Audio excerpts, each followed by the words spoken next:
la complicité entre José et Cyril fait en sorte que je me pose des questions. Je vais vous poser la même question, les amis. Est-ce que c'est mieux de prier Dieu pour qu'il t'envoie un bon mari, ou c'est mieux de voir le bon mari de quelqu'un arraché et après demander pardon à Dieu? Parce que tu peux être en train de blaguer là, tu souffres au quartier comme ça là, alors que ton âme sœur se retrouve dans les mains de quelqu'un là-bas emprisonné.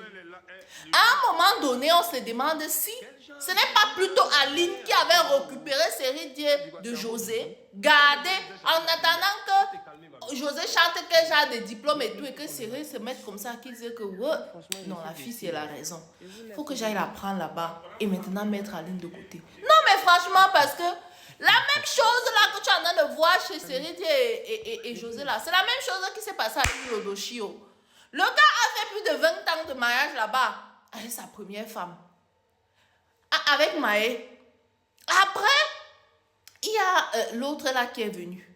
Il y a eu tout genre de problèmes. Mais l'amour et la complicité qu'il y avait entre les deux a fait en sorte que personne, malgré qu'on a tout parlé sur les réseaux, personne n'a réussi à les séparer. Ils sont toujours ensemble. Ils vivent eux l'un de l'autre tranquillement. Entre-temps, Maë et Aline sont de côté en train de... Donc, elles sont en train de regarder. Mais c'est où que j'ai échoué, père?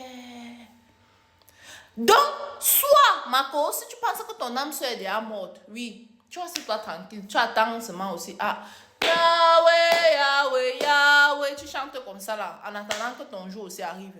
Mais si tu sens que ton mari est chez quelqu'un, je ne peux pas te conseiller d'arracher. Mais il faut qu'on think about it. Parce que ça veut dire que si c'est ton mari, si c'est ton âme sœur qui est à quelqu'un et que tu récupères, ce que tu n'as pas en fait arraché, ce que tu as juste pris, ce qui t'appartient, ou bien il ne comprend pas bien. Hé, le genre où les madames, les titulaires vont venir me choisir le poste sinon. Mesdames, on s'amuse.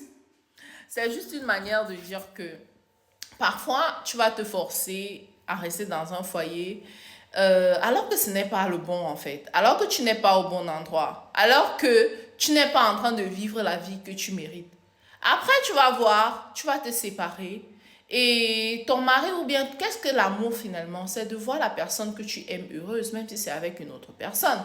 Regardez Didier Drogba. Après combien d'années de mariage, il a libéré sa femme. Les deux, maintenant, ils sont heureux. Lui, il est heureux de son côté. Sa femme est heureuse de son côté. Seulement les milliards. Mieux vaut pleurer à Dubaï que de pleurer en Kolndongo, mon frère.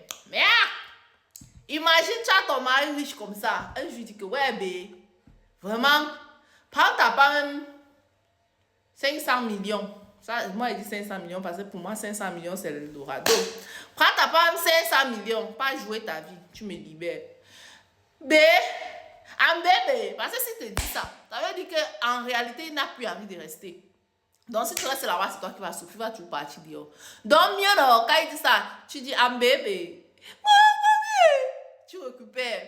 Maintenant, il part, il fait sa vie. Entre-temps, toi, tu fais ta part de vie. Tu as l'argent, maman. Tu pars, tu fais ton tour du monde tranquillement, tu rentres. Même si tu ne cherches plus les choux.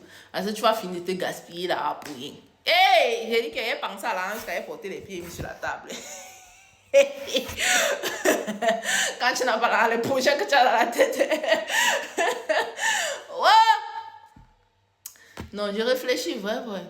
Seigneur, pardon, cette nuit, viens-moi en songe et éclaire-moi. Est-ce que c'est mieux de prier? Parce que tu vas prier que Dieu te donne ton bon mari alors que peut-être il est chez quelqu'un. Tu récupères ton mari et puis tu demandes pardon.